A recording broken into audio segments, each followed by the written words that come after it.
There's a kind of parenting we don't talk about enough. The kind where you are teaching your child how to regulate their emotions while barely holding yours together. Hi, I'm Meet Shukla, and this is Balmurti Online, an initiative by the Unified Growth Foundation. Welcome.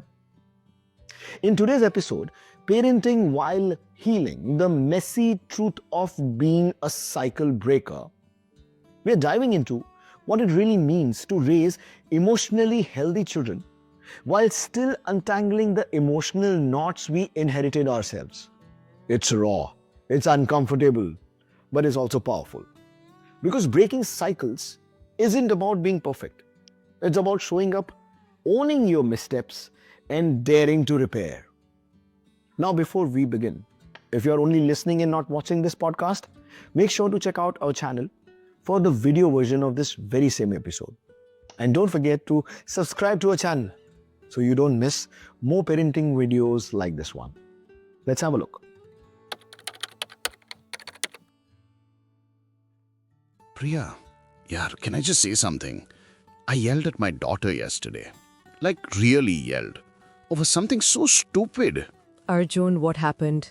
She was just being a kid, playing during homework time. And I lost it. And the worst part, after I calmed down, she looked at me and said, "Papa, you need to use your calm down strategies." And I felt so ashamed. Oh God, Arjun, I felt this in my chest right now because I did the exact same thing 2 days ago with my son. He spilled juice. Accidents happen, right? But I screamed like he committed a crime. And later I'm sitting there thinking, what is wrong with me? Exactly. And you know what's crazy? We're the generation that read all the parenting books.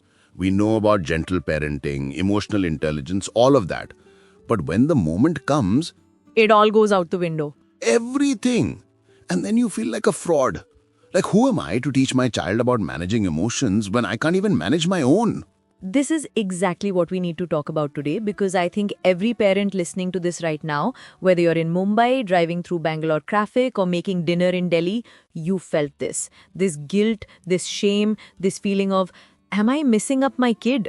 And no one talks about this, Priya. Everyone posts perfect pictures on Instagram. Perfect parents, perfect children. But behind closed doors, we're all struggling. We are. And you know what? This conversation we're having, it's based on research from what's called the World Forum, not like an organization, but basically what psychologists and experts worldwide have been studying.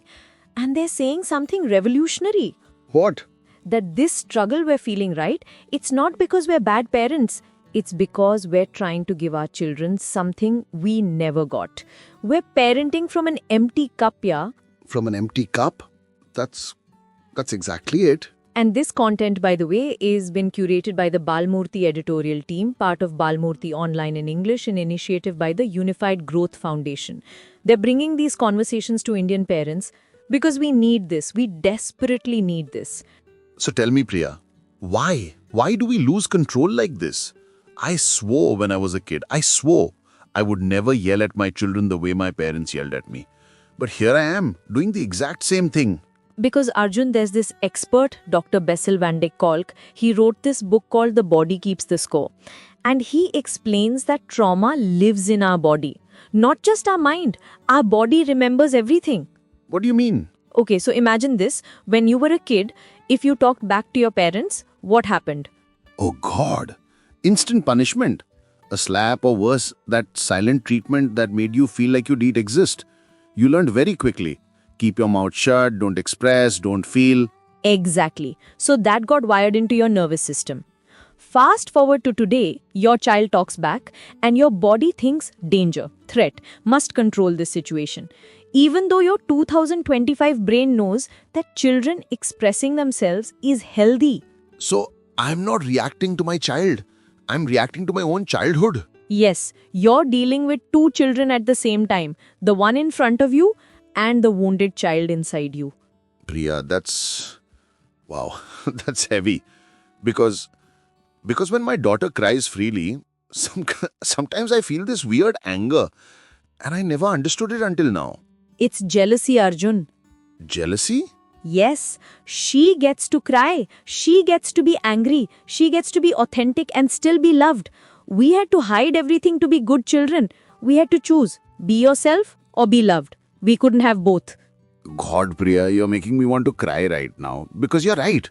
I look at my daughter expressing her feelings so freely, and part of me is proud. But another part of me is like, why did she get this childhood when I didn't? That's grief, yeah. You're grieving for the child you were. And that's okay. That's actually healthy. But how do we break this cycle? How do we parent differently when we're still carrying all this pain? Okay, first thing, and this is really important, we need to stop expecting perfection from ourselves. There's this research by Dr. Edward Tronick from Harvard. He found that even the best parents are only fully in tune with their children about 30% of the time. Wait, only 30%? Only 30%. The other 70% is mismatches, mistakes, being distracted, being tired. So the goal isn't to be perfect. The goal is to be what they call good enough. But Priya, when I mess up, and I do mess up, what do I do? Just move on like nothing happened? No, this is the beautiful part. There's this concept by Dr. Dan Siegel called rupture and repair. Rupture then repair? Yes, the bond between parent and child isn't built in perfect moments. It's built when you mess up, that's the rupture, and then you go back and fix it, that's the repair. But our parents never did that.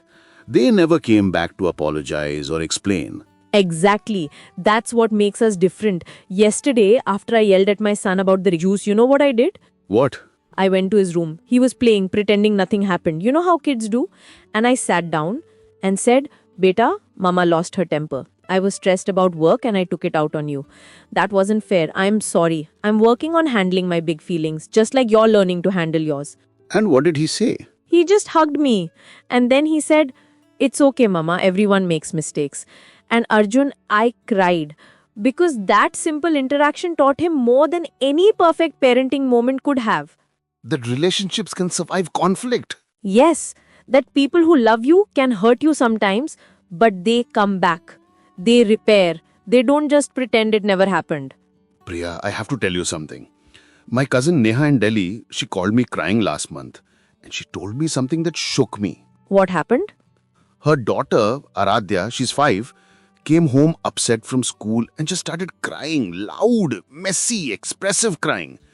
And Neha found herself getting so angry, not at what happened, but at how Aradhya was crying. She wanted to tell her, stop crying, control yourself. Oh no. And later she realized she was jealous of her own daughter. Jealous that she gets to express emotions that Neha had to suppress her entire childhood. She actually cried that night, grieving for the little girl she was, who never got to cry freely. Arjun, this is what Dr. Gabor Mate talks about. He says children need 2 things. Attachment, connection with parents, and authenticity, connection with themselves. And our generation, right, we had to sacrifice our authenticity to keep our parents' love. But our children don't have to choose, right? No, they get both. And sometimes that's painful to watch because it reminds us of what we lost. So what do we do with this pain, Priya? How do we carry this and still be good parents? We accept that we're what I call pivot parents. We're the generation turning the ship around, and it's hard. It's unfair. We have to do the healing work our parents didn't do while also doing the raising work for our children. We're carrying 2 generations. That's exhausting. It is. And some days you'll fail. Some days you'll yell. Some days you'll cry in the bathroom wondering if you're destroying your kids. Priya, you're describing my life. I'm describing every parent's life. But here's the thing, and this is from Dr. Becky Kennedy, it's never too late to repair. Never. You don't have to be healed to be a good parent. You just have to be willing to show up, mess up, and repair.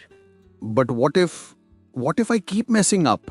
What if I can't break the cycle? Arjun, the fact that you're worried about this, that already means you're breaking it. Your parents never questioned themselves like this. They never lost sleep wondering if they were good enough. But you do. And that awareness, that's the first step. So we just keep trying. Yes, we keep trying. We keep repairing.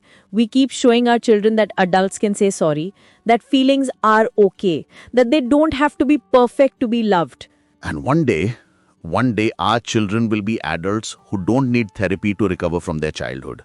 Yes, they'll just live freely, authentically, without all this baggage we're carrying.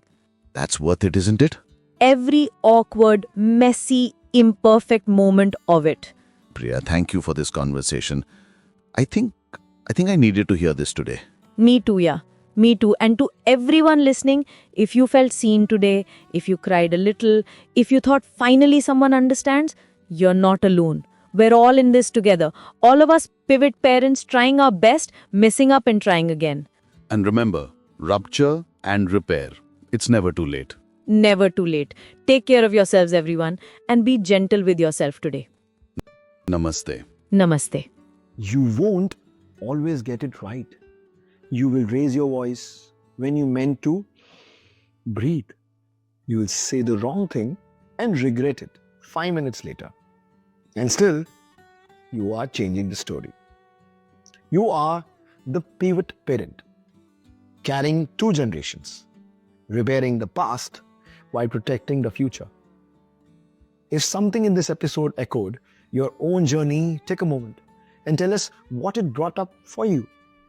Your words might give someone else the courage to reflect too. And don't forget to like, share, and subscribe to our channel. Follow us on our social media and visit our website for more honest and heartfelt parenting stories. Namaskar.